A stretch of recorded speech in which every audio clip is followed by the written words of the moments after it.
Olá a todos novamente, estamos de volta com essa segunda parte da aula 2, falando agora sobre rochas, rochas que compõem a totalidade aí do meio físico. O meio físico ele pode ser entendido como o grande conjunto das rochas, mas que na superfície da crosta terrestre, da crosta continental, a gente vai ver isso modelado pelo relevo, pela geomorfologia, que também faz parte do meio físico, e a gente vai falar disso em momentos mais oportunos. Nesse momento, nessa aula, eu vou falar essencialmente sobre a distribuição e os tipos de rochas que nós podemos encontrar, especialmente aquelas do quadrilátero ferrífero, objeto de estudo de vocês. Tá bom? Vamos lá. Aqui está uma figura, uma imagem muito simples, muito simplória, haja visto a complexidade que é o grande ciclo das rochas. Nesse quadro, a gente já começa a separar, ou deve separar para análise, os grandes conjuntos de rochas, representado aqui pelas rochas ígneas. Deixa eu ativar aqui a minha caneta para mostrar para vocês, né? Então, aqui as rochas ígneas, ou o campo ígneo, que é dado essencialmente pela fusão do material em alta temperatura e, consequentemente, em altas profundidades, dos diferentes tipos de rocha, fazendo esse material composto por diferentes elementos que vão estar, nesse momento, na sua forma fundida. Ainda não são minerais e nem tanto rochas. A rocha só começa a se formar na medida em que esses minerais, ou melhor, que esse material fluido fundido, ele começa a se cristalizar. A partir desse momento, a gente já começa a ter a formação de alguns grupos de minerais, aqueles minerais que vão se formar em grandes temperaturas. Esse material magmático fundido, ele consegue alcançar profundidades diferentes e quanto mais próximo da superfície, menor vai ser a sua temperatura de cristalização. Com isso, a gente já começa a entender que vai haver diferentes, ou melhor, que vai haver uma segregação de tipos de minerais diferentes a depender da temperatura de cristalização. Nós vamos ver mais adiante como isso ocorre. E é essencialmente isso que vai dar a grande distinção, a grande separação e classificação das rochas ígneas, né? Sejam elas magmáticas ou rochas vulcânicas, tá? Intrusivas ou extrusivas, consequentemente. Na medida em que materiais diferentes, rochas diferentes, são submetidas ao poder das forças exógenas do intemperismo, né, o clima principalmente atuando no intemperismo, na modificação desses minerais, a gente entende que vai haver um grupo de rochas que são formadas por minerais desgastados, intemperizados na sua essência, que vão formar as rochas sedimentares, que são aquelas rochas formadas inicialmente pelo desgaste, depois pelo transporte, em algum momento vão ser depositadas e, sendo depositadas em um local com estabilidade suficiente e pressão suficiente, vão formar as rochas sedimentares. Tanto rochas sedimentares quanto ígneas, se entram em algum momento no campo onde há essencialmente muita pressão, essa pressão advinda de movimentos tectônicos, de encontro de placas principalmente, mas que pode acontecer também de pontos específicos, onde a gente tem tipos de metamorfismos mais localizados, a gente forma as rochas metamórficas. Então, rochas ígneas, sedimentares e metamórficas são os grandes grupos de rochas possíveis da gente encontrar na superfície terrestre. E a partir do momento que a gente começa a reconhecer alguns padrões e a sua própria composição, a gente já começa a projetar quais são os diferentes ou quais vão ser os diferentes comportamentos desses materiais, uma vez formados aí por minerais na sua essência com qualidades diferentes. Aqui, só para exemplificar, o ciclo das rochas é mais complexo do que o que eu acabei de falar, porque em qualquer momento a gente pode ter o destacamento ou o afloramento dessas rochas que vão ter origens e ambientes de formação distintos, mas que vão atuar, que vão servir melhor dizendo, de material de origem para a formação dos diferentes tipos de solos. E solos, na sua essência, são minerais intemperizados, minerais secundários. Então, solos e os diferentes subprodutos dos processos de intemperismo podem se iniciar a qualquer momento e a partir de qualquer tipo de rocha, bastando somente que essa rocha aflore na superfície, fique à mercê dos processos dos principais agentes que ocorrem na superfície terrestre, principalmente os ativos, clima e organismos. As rochas ígneas são aquelas rochas que vão encontrar em algum momento um local onde o magma, na sua forma fundida, liquefeita, ela pode penetrar cavidades ou até mesmo espaços que podem ser entre as fraturas de determinados grupos de rocha, e uma vez que haja espaço e tempo suficiente, esses minerais, ou os minerais que compõem as rochas ígneas, começam a se formar, né? Então, aqui a gente tem uma associação entre profundidade e temperatura de cristalização e diferentes tipos de minerais. Mais uma vez, esse conjunto de minerais que eu vou me referir, que eu tenho me referido, são essencialmente os minerais silicatados. Então, todos esses aqui, representados pelos minerais que começam a se cristalizar em temperaturas maiores, olivinas e plagioclásios cálcicos, são minerais que se cristalizam em grandes profundidades, né? Esses minerais, portanto, vão ser formados essencialmente naquelas rochas que se cristalizam, que se consolidam a maiores profundidades, ou, em alguns casos, aqueles materiais magmáticos ainda quente, suficiente para manter esses minerais dissolvidos na sua forma liquefeita, antes de se formarem essencialmente na sua rede cristalina, eles conseguem ascender até próximo ou mesmo da superfície. Eu falo próximo porque os materiais que vão formar solos, por vezes, são materiais que foram formados em maiores profundidades, mas com avançados processos de erosão, principalmente, até mesmo aqueles materiais que se cristalizaram em grandes profundidades, em algum momento podem ser exumados, aflorados em superfície. Então, muito dos solos vão ser formados também por materiais que foram cristalizados em profundidades e que foram aflorados a partir do momento em que houve erosão. Então, nem tudo que está servindo como material de origem esteve sempre próximo da superfície. Não, existem algumas rochas que foram exumadas a partir dos longos e constantes processos erosivos que ocorrem na superfície, tá? Aqui a gente já vê uma grande separação daquelas rochas ígneas que são mais ricas, enriquecidas em sílica, são as rochas félsicas, estão aqui, portanto, no topo, e a gente vai ver que as rochas formadas por esse grande conjunto de minerais, os minerais félsicos, são os minerais claros, como o quartzo e o feldspato, são as rochas mais resistentes que nós vamos ter. E esse grupo de rochas é muito comum no quadrilátero ferrífero.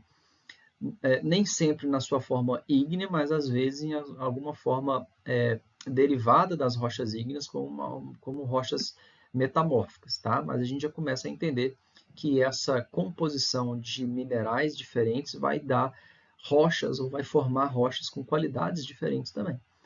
Isso tem uma associação direta também em toda a caracterização do solo, né? No tipo de solo, na profundidade do solo, nos horizontes, na composição, na estruturação desse solo, na cor desse solo, e como esse solo eventualmente pode servir também como material construtivo para fazer cerâmicas, para fazer materiais ligantes, materiais cimentantes nas diferentes edificações, tá? Então, a gente começa já a entender que há uma segregação e uma preferência de uso, uma preferência também de ocorrência natural, principalmente se tratando de quadrilátero ferrífero, com muitas rochas ricas em silício, né? Aquelas rochas mais chamadas de máficas, que estão no extremo oposto das rochas félsicas, são aquelas rochas que têm mais minerais ferromagnesianos e que também vão ser as rochas que vão se alterar mais prontamente. Então, em se tratando de intemperismo, há uma sequência direta, ou melhor, inversa, né? Quando a gente está avaliando o grau ou a facilidade com que os minerais vão se alterar. No topo daquela série que eu acabei de mostrar, estava figurando lá no topo o quartzo. Se vocês perceberem, o quartzo está aqui, é um material, é um mineral altamente estável à ação do intemperismo. Acima do quartzo está somente os minerais secundários, que são os minerais que vão formar os solos. Ainda não falamos deles, porque não falamos de intemperismo. Mas a gente já começa a perceber que os minerais provenientes dos processos de intemperismo, eles adquirem mais estabilidade do que os minerais primários mais resistentes, como é o caso do quartzo. Tá? A partir daí a gente tem uma sequência decrescente do grau de estabilidade, e decrescendo o grau de estabilidade, aumenta-se, portanto, a velocidade do intemperismo. Então, aqueles minerais formados, por exemplo, como carbonatos de cálcio, como é o caso da calcita, são minerais que não têm uma estabilidade interna, estrutural, tão resistente como é o caso dos silicatados, dos tectosilicatos, como é o caso do quartzo. Tá? Então, a gente já vê começa a ter uma relação entre tipos de minerais e a sua estabilidade ao intemperismo. É isso que eu quero que vocês entendam. Bom, falamos de rochas ígneas e a próxima que figura, que a gente vai dar uma luz agora, é o ciclo sedimentar para formar as rochas sedimentares. As rochas sedimentares são muito interessantes do ponto de vista de leitura ambiental, ou leitura, principalmente leitura ambiental pretérita, né? Porque elas contam, ou melhor, elas deixam registradas nas suas formações, nos seus diferentes estratos, o grau de intensidade e de transporte, igualmente, do ambiente de deposição do qual as rochas fonte passaram para formar essas rochas derivadas, que são as rochas sedimentares. O ciclo sedimentar ele se inicia com o intemperismo, tanto físico quanto químico. Esses materiais, uma vez que começam a se alterar, ficam desprendidos da sua área fonte, eles ficam também à mercê dos agentes de transporte, como água, vento, própria gravidade, né? E esses materiais, uma vez quando alcançam um ambiente de menor energia, de melhor estabilidade, eles se acumulam e as diferentes camadas, os diferentes pacotes sedimentares começam a formar as rochas sedimentares. Nesse momento que se formam aquelas rochas que contêm grande informação informação paleológica, né? Porque são rochas que conseguem guardar, registrar e manter estruturas biológicas, né? Como os fósseis, são as rochas fossilíferas. Então, tem essa grande importância, além de serem também rochas de importância econômica, ou grandes destaques econômicos, como é o caso da formação, a partir dos depósitos orgânicos, dos derivados de petróleo. Né? As rochas sedimentares, por sua vez, elas podem ser separadas e são classificadas simplesmente pelo tamanho do material que é depositado. Né? Então, a gente tem as rochas mais finas e as rochas mais grosseiras. As rochas mais finas são chamadas de rochas pelíticas, formadas essencialmente pelo material mais fino, argila e silt. Né? As rochas pelíticas, portanto, elas têm um interesse, ou melhor, elas têm um destaque na formação de diferentes tipos de solos que vão ser solos normalmente solos mais pobres e rasos, haja visto que são formados a partir de minerais já muito desgastados, como é o caso da argila e do silt. Né? As rochas que nós vamos ver no quadrilátero ferrífero, normalmente são rochas que derivaram de rochas sedimentares, mas que passaram por um processo de intemperismo, um processo de metamorfismo, tá? Metamorfismo. O processo de metamorfismo, como ele atua principalmente a partir de incremento de pressão, essa pressão ela começa a dar algumas alterações estruturais na rocha. Então, partindo de uma rocha sedimentar, essa rocha sedimentar, primeiro, ela começa a ter uma maior orientação dos minerais e com pressão e temperatura esses minerais começam também a se transformar, né? Então, a gente vê com o aumento do metamorfismo, uma segregação dos minerais e uma formação daqueles minerais mais laminares, como é o caso da mica. Tá? Então, a gente tem dois tipos de alterações essenciais. Uma textural, porque aumenta o tamanho da cristalização, e outra que é de ordem estrutural, porque dá uma segregação de minerais dentro da rocha. Isso forma, ou isso dá à rocha o que a gente chama de xistosidade. Então, da esquerda para a direita, aumentando, se incrementando temperatura e pressão, a gente vê que aumenta-se o grau de orientação até um ponto em que há a formação de minerais que não estavam na sua essência, na formação dos pacotes sedimentares, mas que foram formados em função dessa temperatura e pressão suficiente para haver uma variação mineralógica. Então veja que rochas pelíticas vão se transformar em rochas filíticas e que, com o aumento da pressão e temperatura, vão gerar xistosidade, que é essa orientação ou uma certa deformação das rochas em função dessa pressão. Vendo aqui uma rocha sedimentar, que é o arenito, essa rocha sedimentar ela começa a ter também um grande efeito de compactação dos agentes de metamorfismo, ou melhor, das forçantes de metamorfismo, principalmente da pressão. Né? Então, é de se esperar que um quartzito, que é uma rocha metamórfica formada a partir de uma rocha sedimentar, que é um arenito, ela vai ter muito mais resistência ao intemperismo.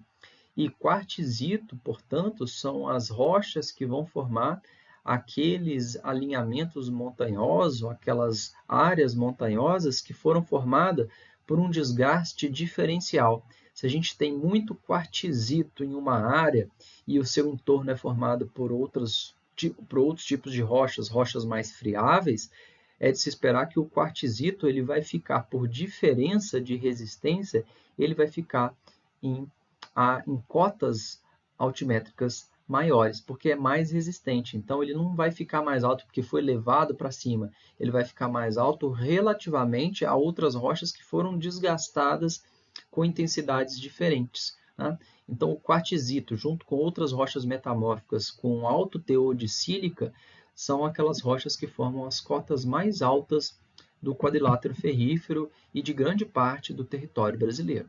Tá? Então, na hora que a gente for comentar sobre a distribuição de rochas do quadrilátero ferrífero, a gente vai voltar a falar e vocês vão ver a grande ocorrência de rochas metamórficas no entorno do quadrilátero ferrífero em função do histórico de formação desse ambiente que foi formado por grandes e importantes e intensos processos metamórficos de alteração das rochas. Tá? Bom, a aula de hoje, né, a segunda aula para falar do meio físico, ela se encerra aqui. Deixo para vocês uma apostila no Moodle para que vocês possam se aprofundar mais no tema e a gente tira eventuais dúvidas na quinta-feira, tá bom? Às 19 horas, no link que vai estar também à disposição de vocês no quadro Avisos do Moodle. Bom, as próximas aulas a gente começa a falar de intemperismo e formação dos solos, dos subprodutos do intemperismo de materiais primários e dando abertura para a gente depois falar de geologia do quadrilátero ferrífero, tá bom? Mais uma vez, está aqui o meu contato, Fico à disposição de vocês em qualquer momento e a gente terá o nosso encontro, nosso primeiro encontro síncrono nessa quinta-feira. Um abraço a todos e vejo vocês lá. Até a próxima aula.